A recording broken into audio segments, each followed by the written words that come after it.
Hello, welcome to our webinar on the pros and cons of alternative medicine, what you need to know for your pet bird. My name is Laura Doring, and our special guest, Dr. Heather Barron, will be on with us shortly. While we wait for people to log on, I will launch a poll question. Let's see how we do with this one. I've got actually two questions today before we get going. And these are, have you ever tried alternative medicine? Yes, it's been a life changer. Yes, with mixed results. No, but I'm interested in finding out more. No, traditional medicine seems to work for me. And then there's actually a second one, and that is, have you sought out alternative therapies for your bird? Yes, with positive results. Yes, with no results. No, but I'd like to try. So while we wait for people to log on, there you go. There are your questions for today. And so what I'm seeing is, looks like yes with mixed results, and no, but I'm interested in finding out more for the human side, are the top two answers. And on the bird side, have you sought out alternative therapies for your bird, is yes with positive results, is so far doing good, and also no, but I'd like to try. So I'll give it a few more minutes. Let's see. Can you see those questions, Dr. Barron? Yes, I sure can.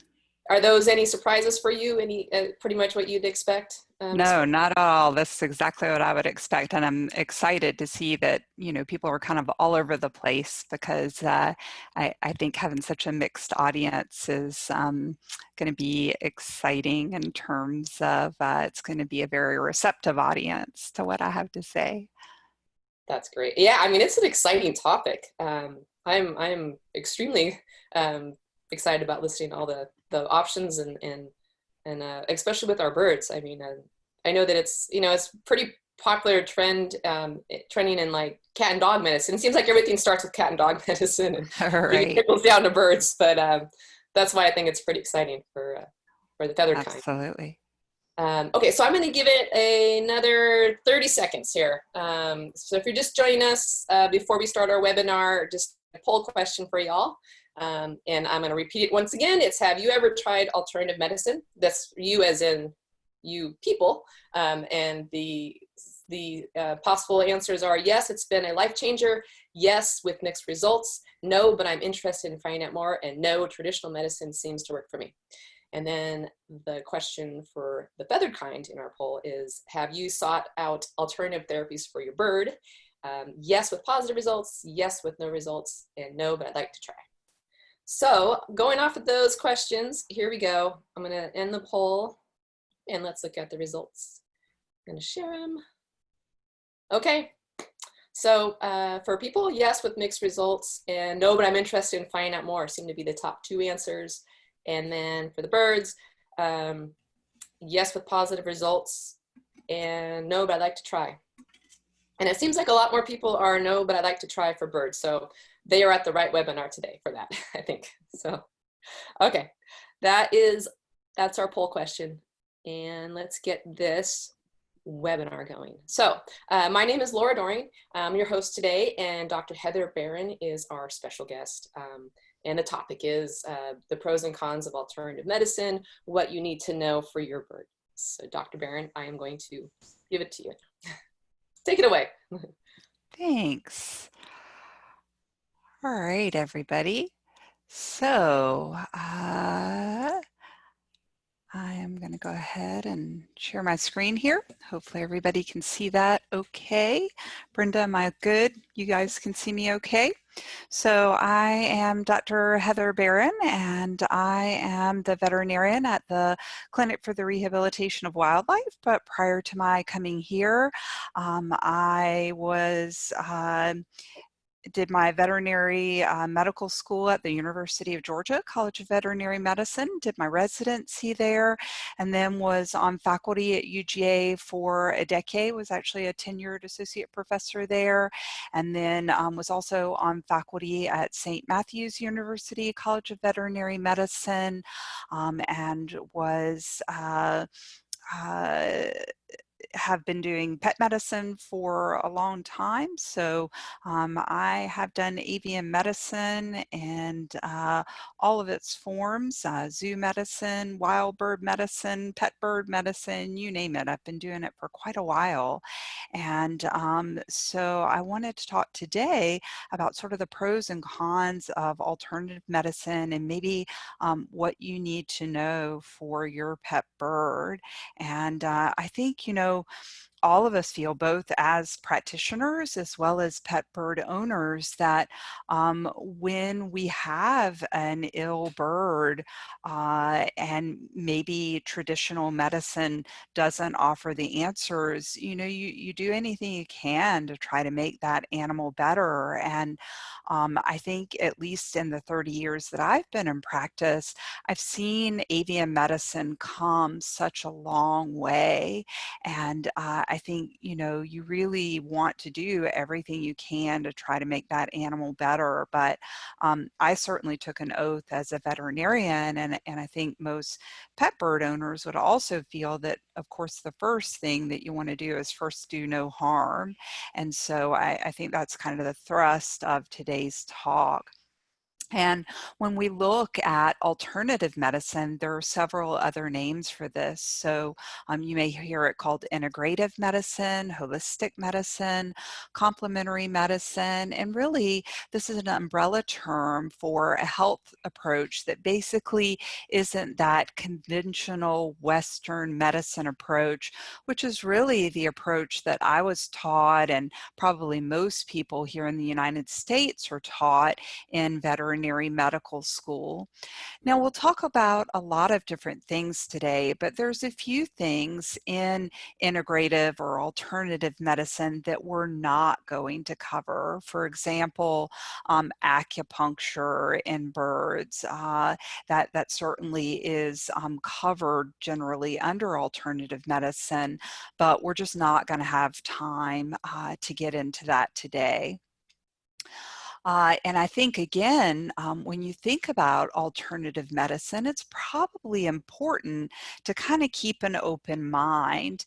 And certainly in my 30 years, I've seen a variety of things sort of come and go in terms of, you know, how popular or how effective we think they are in medicine. And I think when you look at the history of medicine, you know, you kind of see that in general. And this is something that I found on the net that I thought was pretty funny. So several thousand years ago, they said, here, eat this root. And then, you know, a few thousand years went by and they said, no, that root's heathen. Here, say this prayer. And then, you know, in the 1800s, they said, no, that prayer is superstition. Here, drink this potion. And then in the early 1900s, they said, no, that potion's snake oil. Here, swallow this pill. And then in modern medicine, they said, no, that pill's ineffective. Here, take this antibiotic. And then with the advent of antimicrobial resistance, they said, nope, that antibiotic doesn't work anymore. Here, eat this root. And you know, that's so true, you know, in terms of like, wound care, for example. You know, there were all kinds of things that we did for wound care for years. And now one of the principal things that I use in wound care is honey. And that's something that was used in wound care, you know, decades ago, like, you know, back in the early 1900s, that was something that you would have used in wound care. And then it really fell out of favor. And now there's been all this research done that shows that honey has all these amazing antimicrobial and wound healing properties. And so, you know, I think that it's really important for us to keep an open mind and appreciate that there's a lot of things about Eastern medicine and alternative medicine that, you know, maybe are not very well accepted in medicine, but I try to always keep an open mind. But one thing I do always appreciate too is that I try to always practice what's known as evidence-based medicine. In other words, if there's good evidence that it works, that's really what I want to go with, and try to keep in mind as owners that evidence is not some person saying well, I tried it in my bird and it worked for me. That is a testimonial or an in my experience, and that is not evidence. You have to be a little bit skeptical when you're looking at some of these things, and don't swallow everything that you're told just because you looked it up and Dr. Google said that it worked, or your friend at the bird club said that it worked. You can't necessarily believe that that's true. Just because you read it on Facebook doesn't necessarily mean that it's a good thing. And so be very, very careful. There's a lot of misinformation out there and a lot of things that you can do that will actually harm your bird, despite the fact that there's 100 testimonials out there that say that that thing is effective. And so that brings us to herbal medicine. Herbal medicine is medicine that are made from plants or plant extracts. And this is, in fact, one of the fastest growing segments of North American alternative medicine market. Currently, there are over 65,000 herbal substances that are sold annually just in North America alone. And, this is something that I just, again, pulled off the internet. 6 herbal remedies available for the bird flu or avian influenza. And, alternative medicine is a lot of times what people look for when they feel like traditional Western medicine isn't working for them. For example, my next door neighbor, has breast cancer, and traditional chemotherapy is not working for her. She's dying from her cancer. And I was just talking with her last night, and she is pursuing a variety of alternative medicine treatments because the usual Western medicine is not working for her, and so she's reaching out for anything that she can. And I don't blame her. And this is where, a lot of times alternative medicine finds a very receptive audience. So what sort of natural medicines do you use? Again, the dietary supplement business is booming, with about 80% of American adults taking these products to try and improve their health. And I think many of us have used a lot of the things that you guys see listed here. And maybe we've not only used them in ourselves, but also potentially in our pets. So, that may be a good thing, or maybe it's a bad thing. Certainly, many of the medicines that I use here in my hospital are derived from plants, and we know that they're effective. So they have been proven to be effective in medicine, and some of them are very, very old and have been effective to be, been proven to be effective in medicine for many decades. So aspirin, for example, is salicylic acid, which is traditionally has been derived from willow leaves and bark. Of course, that's not true anymore. Now they're made in a lab, but initially that's where they came from. And so many of the drugs that you guys use every day, caffeine, for example, is derived from the coffee plant. And so certainly many strong medications, morphine, for example, are derived from plants. And so just because it comes from a plant doesn't necessarily mean that it's quote unquote snake oil. It can be very, very valid. And I think, again, that's one of the sad things about the loss of the rainforest and so much biodiversity out there, is that every day we lose plants that may never be seen on Earth again, and that many of those plants may be the secret to medicines that could be very important medicines for us. And so herbal medicine is, again, a very growing industry. There are more than 15,000 companies worldwide that make medicinal plant products. More than that are worth more than $60 billion a year. And in a survey of European veterinarians, 75% use herbal products. And in a survey in America in 2014, it was found that about 90% of veterinarians sell quote unquote supplements at their clinics. Now, this is not just herbal medicine. Supplements can be a variety of things. And that kind of brings us to what is a nutraceutical. And the North American Veterinary Nutraceutical Council defines that as a non-drug substance that is produced in a purified or extracted form and is administered orally to provide agents required for normal body structure and function with the intent of improving health and well-being. And this can be a variety of things. So things like S-adenosylmethionine or SAMe, which is used to theoretically improve liver function.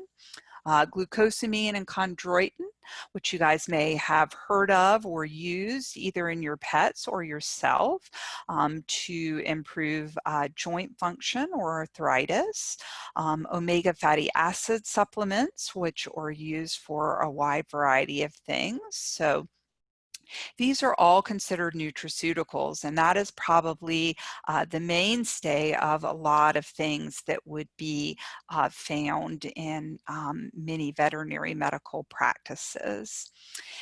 And when you look at the nutraceutical industry, this currently totals in America over $250 billion a year. And the use of nutraceuticals in animal health is even more popular than it is in human health. And so it really is a booming industry. And because it's such a booming industry and there is so much lack of regulation, that means that there is a lot of potential there for people to do some pretty naughty things. And so that really is kind of what I want to talk to you about today, which is the buyer really does need to beware.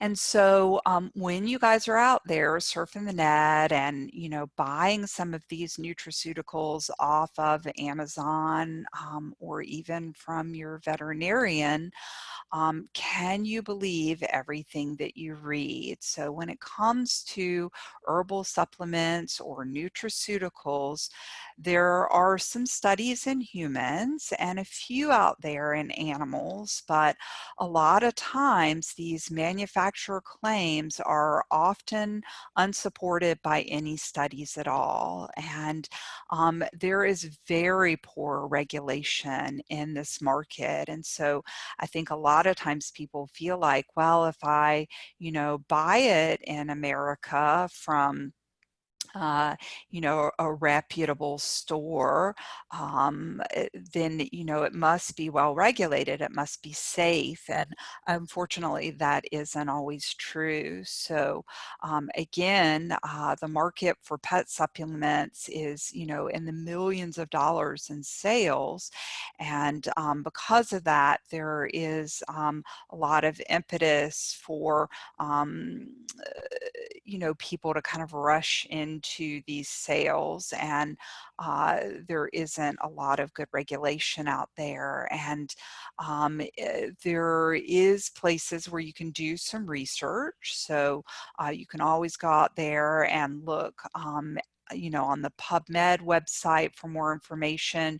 You can go to NIH or NCAM for more information. That's the National Center for Complementary and Alternative Medicine. So they often have studies that are published and the abstracts are carried on their website. And so that's a great place to look for actual scientific studies that may support the use of some of these herbal or nutraceutical remedies. And when you're looking at, well, who is regulating this industry? So in 1994, DSHEA, or the Dietary Supplement and Health and Education Act, was set up. And DSHEA grants FDA the authority to establish good manufacturing practices for dietary supplements. Unfortunately, these practices are kind of weak. They only allow regulations that are similar to the same regulations that would be set up for food. So in other words, they're not the same regulations that are set up for drugs. So when we take drugs or medications here in America, those drugs have been checked out by the FDA for potency, uniformity, and disintegration by the FDA. And that's really not what supplements are being checked for. They're just being checked for the same things that our food is being checked for, which is that there are, no major toxins, that the packaging is okay, and again, the supplements that were made prior to 1994 are actually grandfathered in, so they are not subject to those same regulations. And so again, there is not a lot of regulation happening in the supplement industry. So I think a lot of people feel like, well, the government looks after me in America, right? If I bought it in America, it must be safe for me. And I think, unfortunately, that really isn't true. And so just for example, there was a 2018 study where they looked at some leading herbal supplements, and 37 out of the 40 herbal supplements that were tested actually tested positive for a number of hazardous substances such as lead, cadmium, mercury, arsenic, and a wide variety of pesticides were actually found in these herbal supplements. And these substances were above what were considered safe levels of these things for humans. And so it really is, a little bit concerning. And of calcium supplements that were being sold, again, at reputable stores right here in America, these calcium supplements that were being sold for humans, 67% had unacceptably high lead levels in them. And so again, just because you bought it in America, you bought it at CVS, Walmart, wherever it is you buy your supplements, doesn't necessarily mean that it is safe for you. And, if you're looking to try to find out, are the supplements that I'm buying safe for me currently?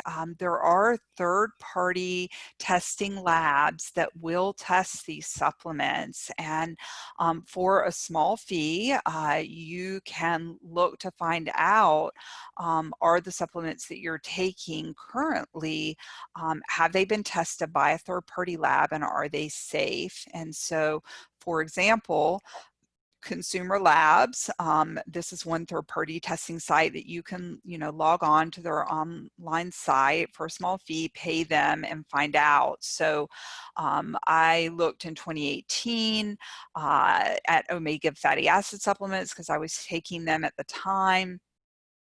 And 4 out of 16 omega fatty acid supplements did not contain the amount of one or more essential fatty acids that were stated on the label.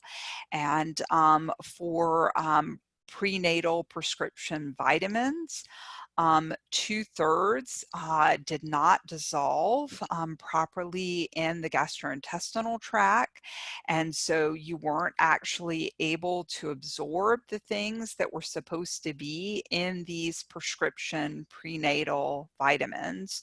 So they weren't actually doing you any good. Now, it isn't always bad news. Sometimes you get good news when you are taking these supplements. For example, a big worry that I always have when I take fish oil supplements is that they're going to be contaminated with mercury or PCBs or other heavy metals. But in a consumer lab report, 59 out of 59 fish oil supplements, all of those things were actually found to be within acceptable limits. And that was actually a huge surprise to me, because I thought for sure they would be outside of acceptable limits. And so sometimes you actually do get good news. So I think, the question is, can you trust where you shop? So there was a huge expose that actually came out in the news. I didn't even have to go to consumer labs to get this information. So in 2015, Walmart, Target, GNC, and Walgreens consumer labs did DNA testing of the top 6 products that were sold at these places, and only 4% of products tested were able to back up the label claims. And many of these products had unidentified substances or had cheap fillers like rice powder instead of what was supposed to be in these products. And so again, very concerning that what you think it is you're buying when you buy these nutritional supplements, it is not at all what you think you're getting. And so, after all of that bad news, is there any good news? Should you just stop buying nutritional supplements if you can't get what it is that you think that you're getting? Well, that's a good question, and I think nutritional supplements, when you look at all the science out there, there's some really good reasons to try to find a good quality nutritional supplement and take them. So when you look at omega fatty acids, for example, omega-3 and omega-6 fatty acids compete for the same enzymes, and the metabolites of omega-6 fatty acids are actually very inflammatory. And if you are having too many omega-6 fatty acids in your diet, that can actually be really bad for you. And in fact, there are imbalances in most human and many animal diets today. And so a healthy ratio of omega-6 to omega-3s is about 1:1. And unfortunately, the typical ratio in the diets of most people today living in cities is about anywhere from 10:1 to 30:1, depending on how many Big Macs and pizzas and Twinkies you're consuming. So if you're consuming too many of those things, it's probably more like 30:1.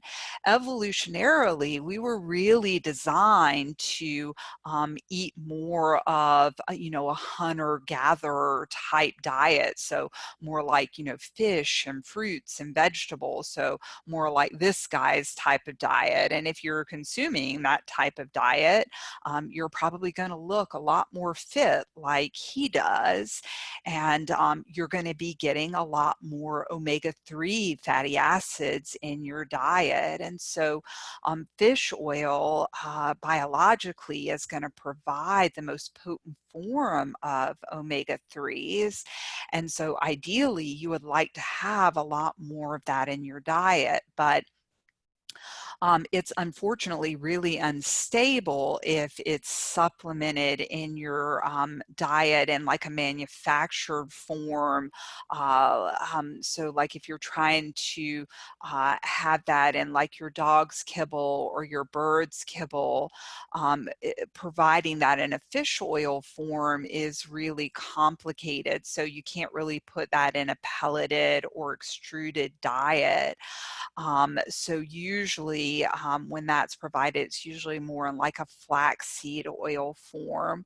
Or if you're going to supplement that in your diet, you usually get that in like fish oil caps. And so keep that in mind when you're looking at supplementation. And so it is important to try to supplement that in your diet. In fact, over 5,000 studies, when you look at a metadata analysis in humans since the 1970s, those reviews support its use in heart disease. In fact, one study of over 22,000 men showed an 81% decrease in the chance of sudden death in these men if they were supplementing their diet with omega-3 fatty acids. So even without changing what it was they were eating, if they supplemented their diet with omega-3, they could really decrease their chance of having dropping dead of a heart attack.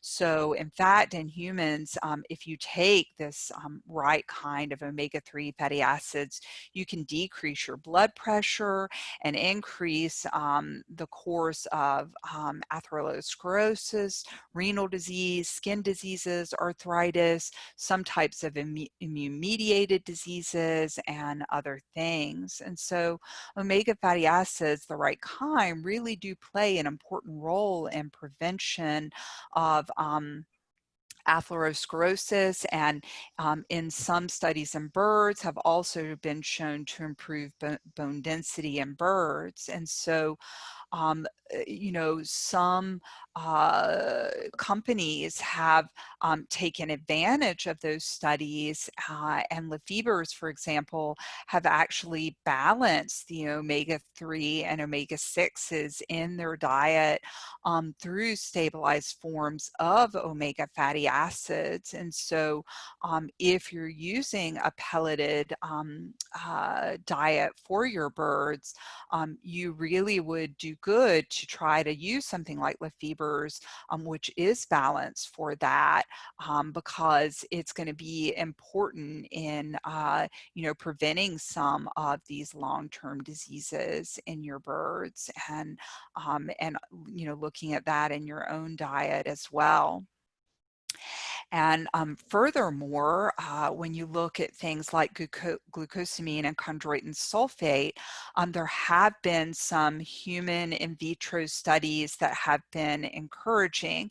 And although the studies have been less in the veterinary literature, there were three-year studies where they used glucosamine sulfate that showed improved symptoms of pain and physical joint abnormalities over placebo in humans. And so again, what little there is in the literature has been encouraging in terms of arthritis for glucosamine and chondroitin sulfate. And so, it may be helpful. However, there have been a few studies that have documented if you're taking supplements, some adverse effects of glucosamine, including GI upset and problems with glucose regulation. So this is if you're taking actual supplements. And so in general, the feeling is if you're going to take glucosamine and chondroitin sulfate, it's better if it is actually part of a dietary, so it's actually in the diet itself.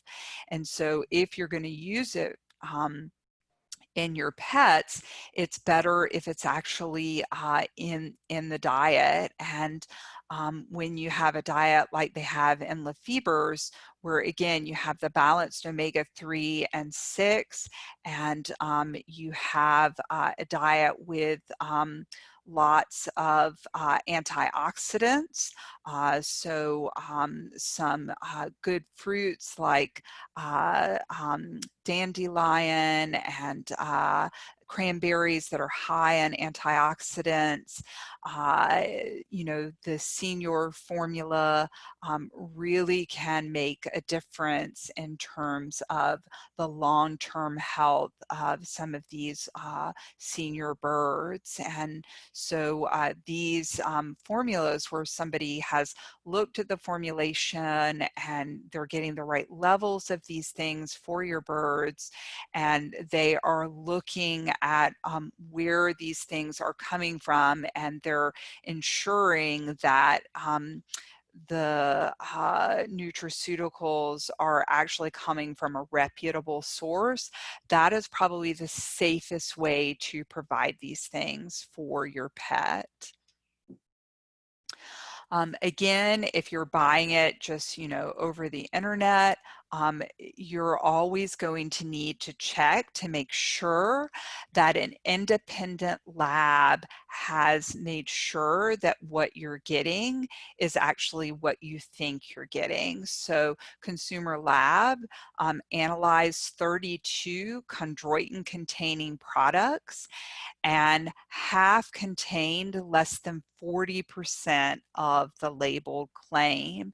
And when they analyzed 2 of the most expensive veterinary products out there on the market, they contained less than 10% of the labeled claim. And so just because you're getting it through a veterinarian doesn't necessarily mean it's a high quality product. And so veterinarians can be taken in by, you know, some of these companies selling these products as well. And so it's important to always look for third-party lab testing. And because again, some of these companies selling these nutraceuticals aren't necessarily always reputable.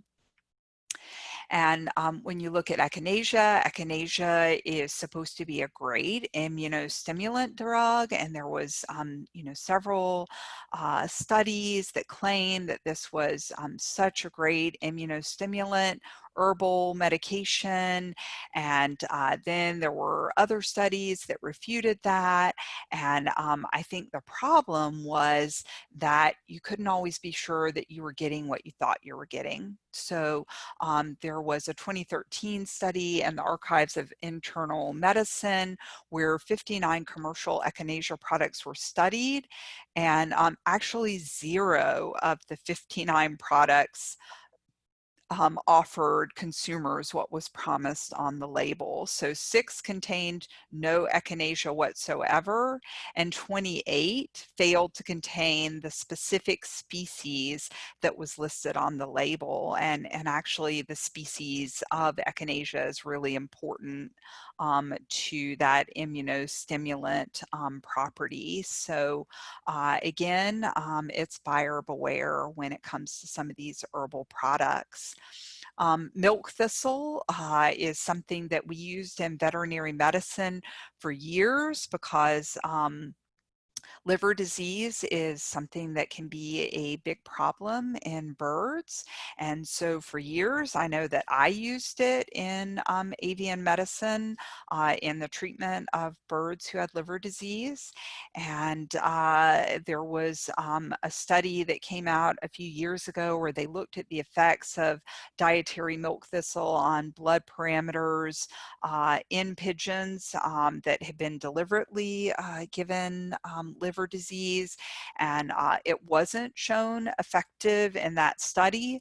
But one of the questions that I had about that study is, how did they know that the milk thistle that they were using actually had effective properties? And I think, you know, that's always a question that you're going to have unless that you've done, you know, third-party testing.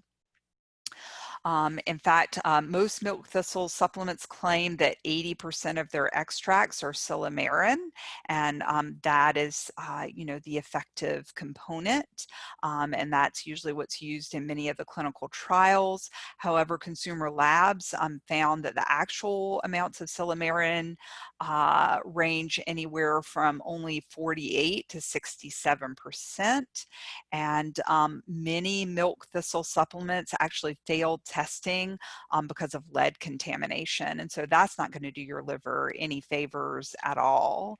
And in fact, of 11 supplements that were tested by consumer labs, only 4 got quality approval. And so again, a lot of concern about quality control out there. And so that brings me to CBD. I think this is sort of the latest craze out there. I hear a lot of people talking about this in veterinary medicine. There's a lot of chatter out there about CBD. In fact, somebody brought this up the other day. We had a young raccoon who had come in. This baby was very stressed.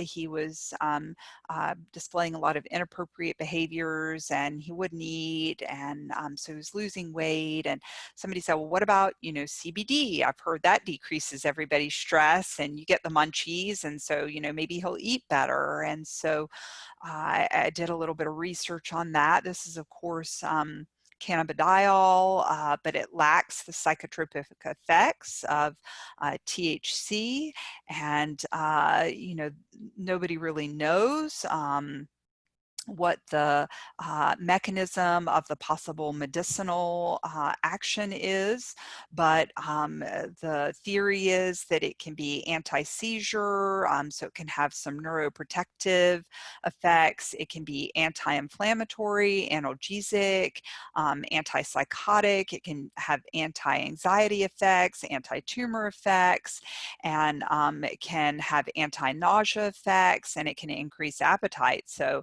that all sounds pretty good. Like, it's basically promising you the moon and stars, right? So you can understand why people in human and veterinary medicine are potentially excited about this product. And so the problem is that there have been fairly limited studies. So a few out there in lab animals, but very few in companion animals. There was one study in 30 healthy beagles. Unfortunately, all 30 of the beagles in this study all developed diarrhea on CBD. Other studies that have been done in cats, several individuals in the study showed increase in their liver enzymes. The other problem with CBD is that veterinarians cannot legally dispense or prescribe CBD, and they cannot recommend use to their clients. So even if the client says, well, listen, I found a source of this on the internet, if I were to buy it on the internet, what dose would you recommend for my dog or cat or bird?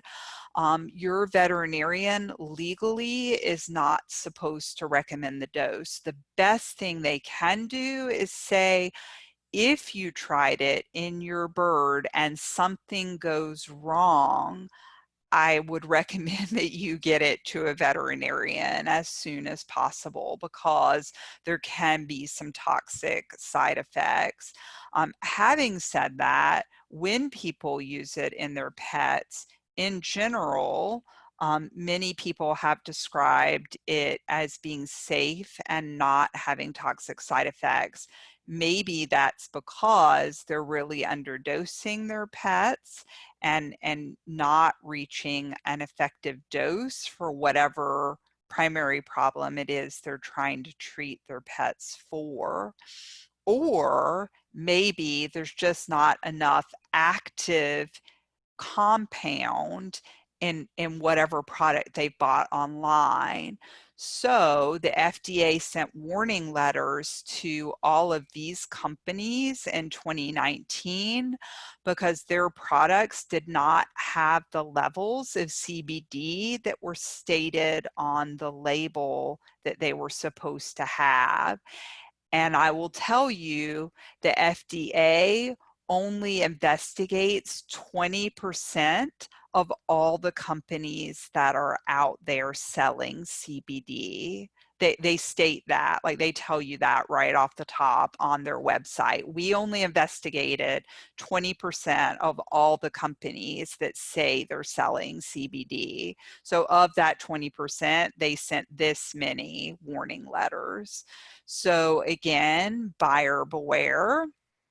There's probably a lot of companies out there selling CBD that they don't have any CBD in their product. Other herbals, in a study of 880 herbal products commonly marketed, there was only 20% consistency between the label information and the product ingredients. So I think you're right to be extremely skeptical. So with all of these concerns about quality control, just be aware that it is really difficult for anybody to ascertain how do you know that herbs have the right thing in them, because they really differ from synthetic drugs, because what is in them is defined biologically rather than chemically. A lot of times the active principle isn't even really known, and standardization and quality control is really problematic. And so but there are some things that you can do to help you know whether or not that product is the right thing. For example, you might want to look and see if there's a sell-by date on that product. Also look for the meets the USP specifications where applicable. So these guidelines are met voluntarily by dietary supplement manufacturers. So in other words, they don't have to have this USP label on them. So if you see it, that means they did it voluntarily, and that's a good thing. So look for that label. You can also look for the Natural Product Association certified label. That is also voluntary, and that would also be a good thing. You also can look to see if it is food grade nutraceutical or herbal supplement, or if it's pharmaceutical grade. If it says it's pharmaceutical grade, that is a good thing, because, for example, if it's food grade, they could have up to 100 parts per million of mold in them, whereas pharmaceutical grade would only be limited to about 10 parts per million of mold. So that would be better. Also, you can determine if that supplement manufacturer is regulated by any type of governmental agency or third-party verification. For example, for the fish oil supplements that we were talking about earlier, look to see if they are governed by IFOS. If they have that IFOS label on them, that means they're verified by a third party. And so that would be another way you could determine if it's safe.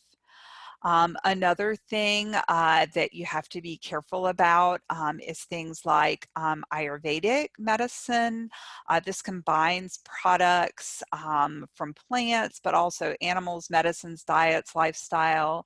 There was a study recently where they looked at 230 Ayurvedic medicines randomly selected from 673 products on the internet, and it found that about a fifth of the products purchased contained detectable levels of lead, mercury, or arsenic. So some of these products, it's not just that they don't have what they're supposed to have in them. Some of them are actually dangerous and could really harm you.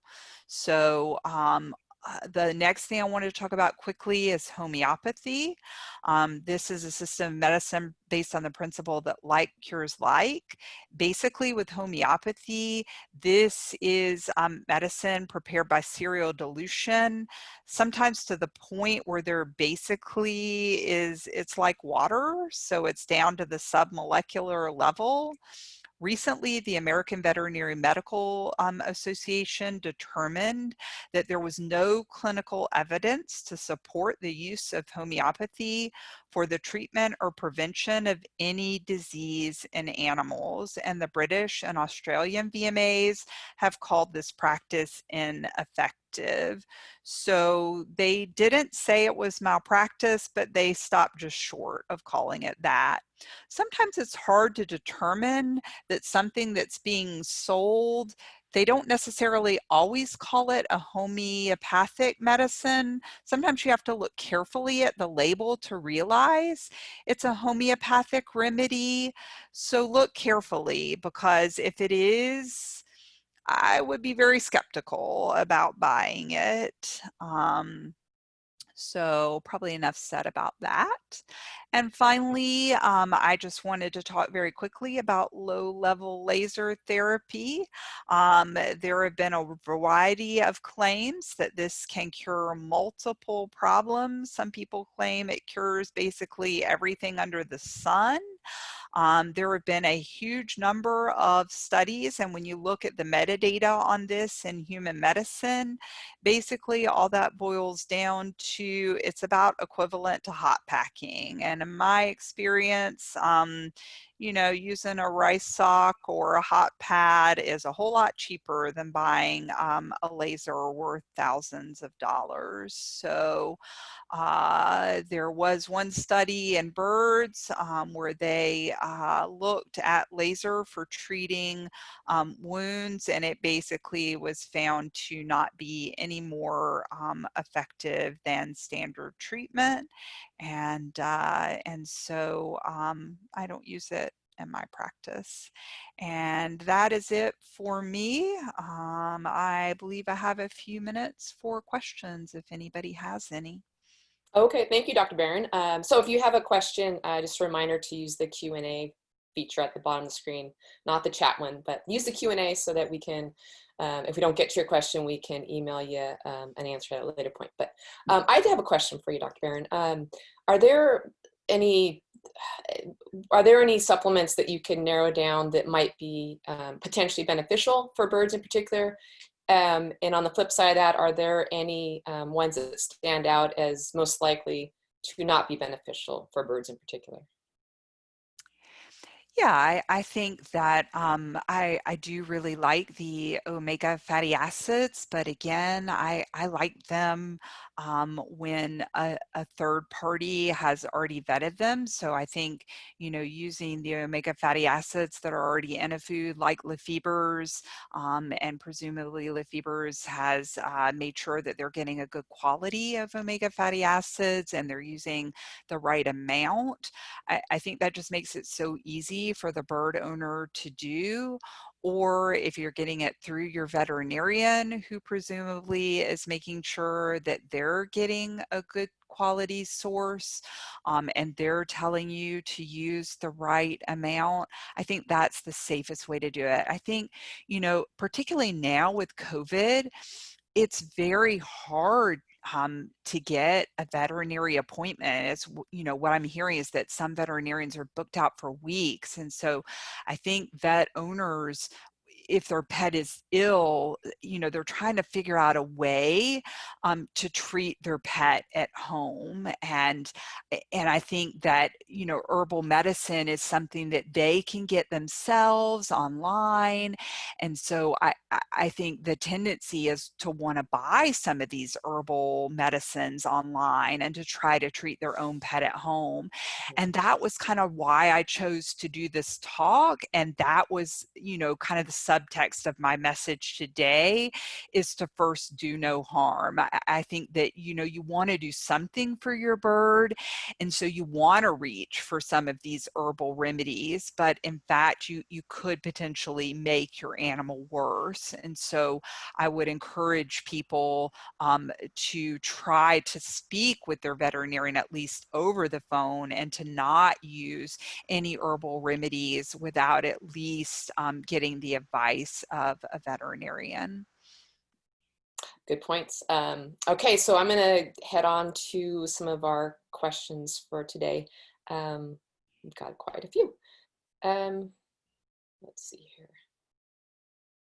Okay, so Eileen asks, I have a 25-year-old African Grey who has problems with his feet. Is there any natural anti-inflammatory? He's already on a medication for anti-anxiety. Yeah, the omega fatty acids are great anti-inflammatories, and that would be the first one that I would recommend. And then the glucosamine and chondroitin sulfate are the other ones that in theory may potentially help. And so the Lafeber that is the senior diet has both of those in them. And so that would be a great way to go, or work with your veterinarian and they may be able to recommend, you know, a level of those supplements that you could add into the diet. You know, that you could get that supplement additionally to just add into whatever food he's eating currently. Or there are natural sources of those, for example, flaxseed, but you know, that he might be able to eat again as an addition to his diet. Okay, and then Cece asks, so when you say you used milk thistle, but one study said it didn't work, did the numbers with it tell you diagnostically it was working? Do you still recommend it? I have talked to others that have said numbers got better with using milk thistle for liver issues.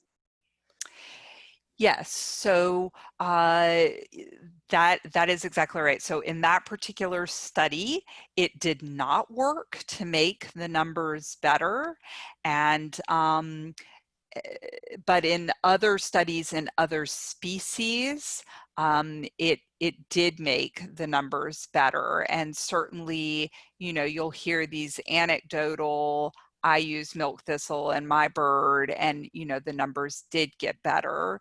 And so that's where unfortunately there has not been a study done in birds where milk thistle was used and the numbers got better. So we're still waiting for that study. And this single study in birds, the numbers did not get better. And I have to say that when I used it clinically in my patients back in the day, sometimes the numbers got better, but we weren't using milk thistle alone. We were using a variety of other treatments.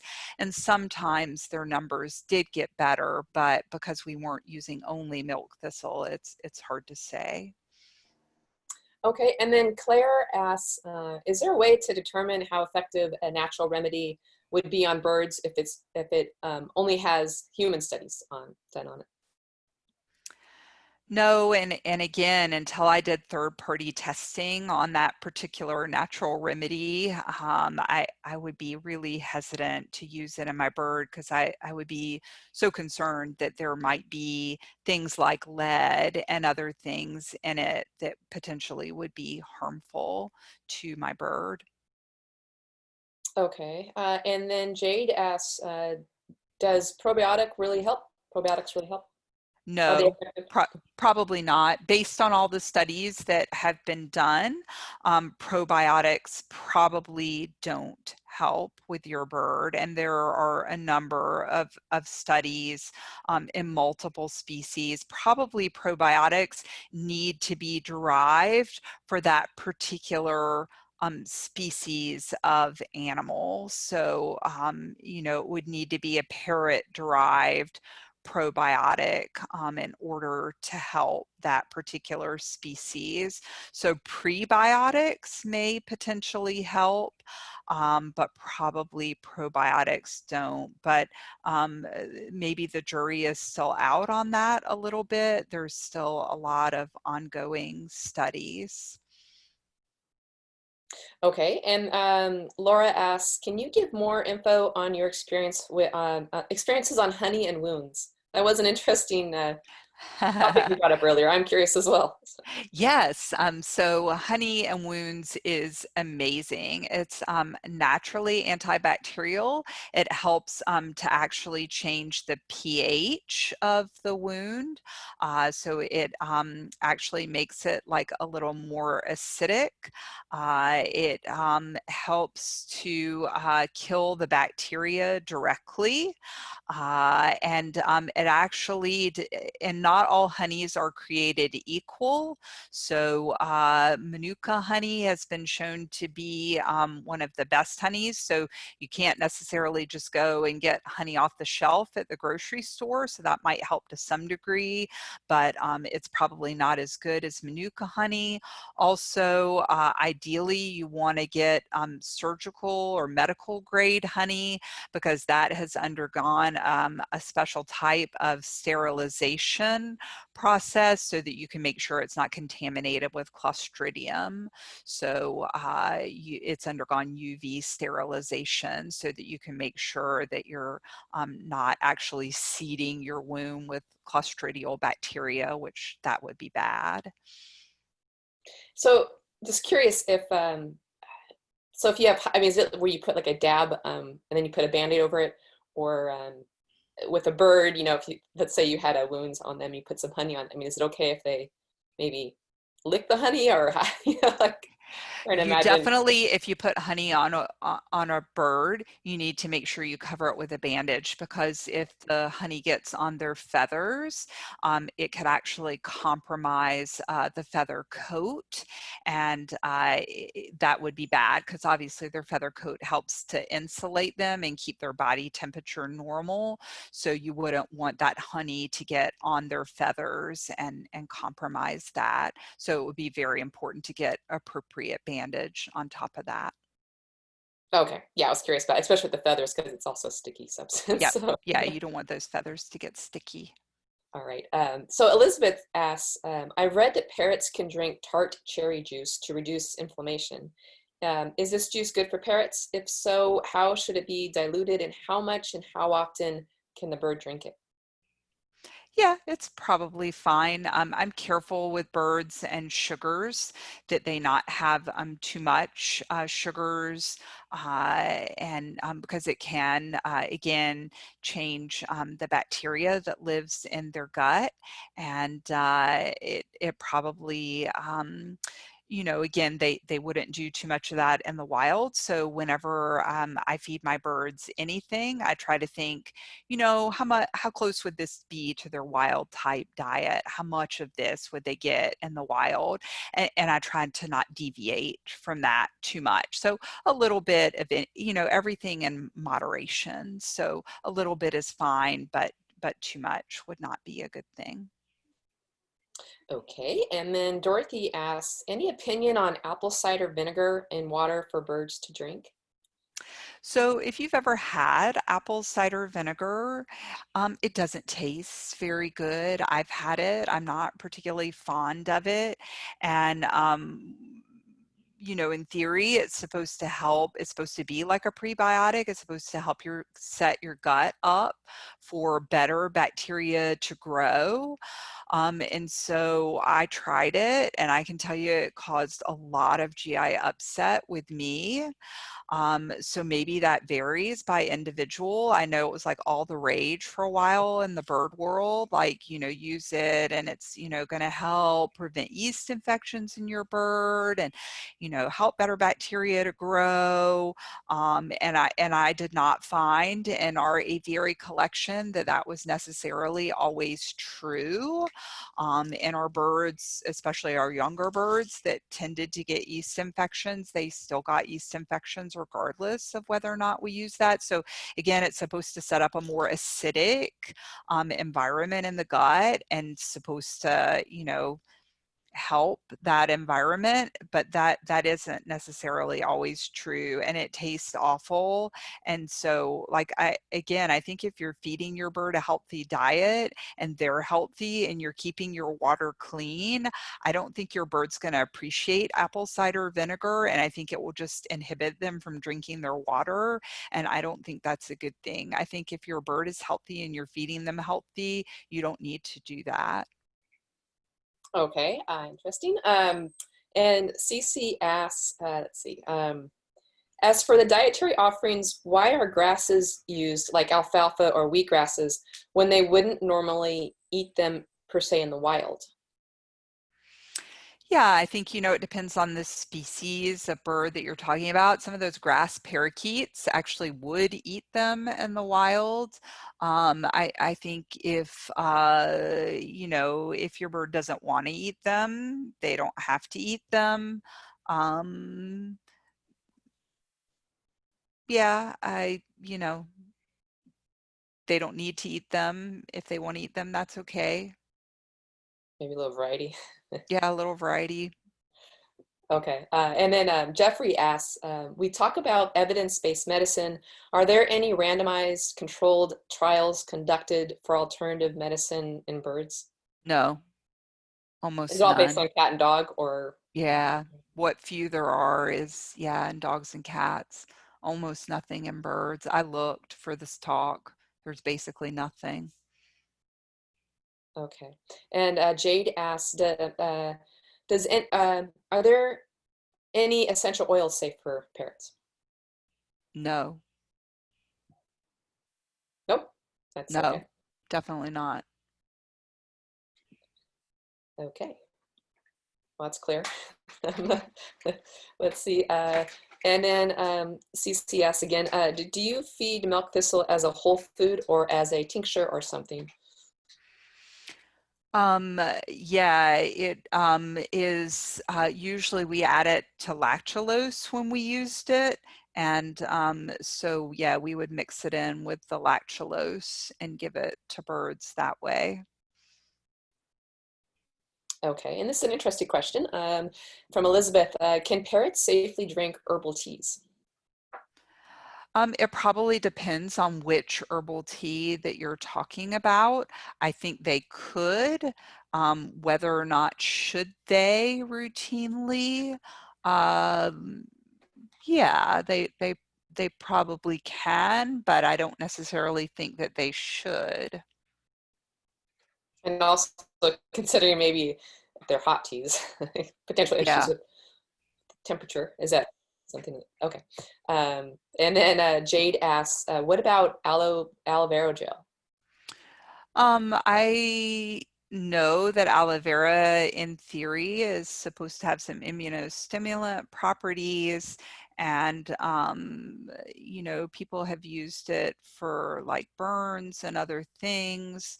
Um, I I don't know that there's been no studies, and I don't know that I would feed it to birds. I don't think it would be toxic. It's probably fairly safe, but there's been no studies in birds, and I can't say for sure that it would be safe. Like I don't. I've heard of people feeding it to birds, but I don't know that I would. Okay. Okay. That is it. So I think we have, let's see if we have any more questions. Just, well, we actually had a good comment. Let's see. Jeffrey wanted to point out that, that your presentation is very impressive, science-based presentation with a lot of cautions to be skeptical about marketing claims, which I think is a really good point, and something that we should all keep in mind when we're thinking about alternative therapies. And I think that is, let me see, I think that's all we have. I think we got through our questions here. Trying to scroll over here. Yes, so thank you very, very much, Heather. I think we're over our time too. Yeah. All so, right. so that was good. And then next, so thank you. I think that was a very important and informative topic for our audience. So I really appreciate you taking the time to walk us through that information. That's a lot to go through and to digest. So thank you. And I'm sure we'll see you back here hopefully sometime in the near future with another important topic for pet bird people. And next week we're back online with our webinar with Ask the Vet with Dr. Tolley. So make sure that you check out lafeber.com for our upcoming webinars. But we'll hope to see you back here Friday at noon Pacific Standard Time with another great installment of Ask the Vet with Dr. Tolley. Again, thank you, Dr. Barron. Appreciate your time with us today. Everyone stay safe, stay healthy, and all the best to you and your flock in the meantime. Thanks, Bye, everyone. everyone. Bye-bye.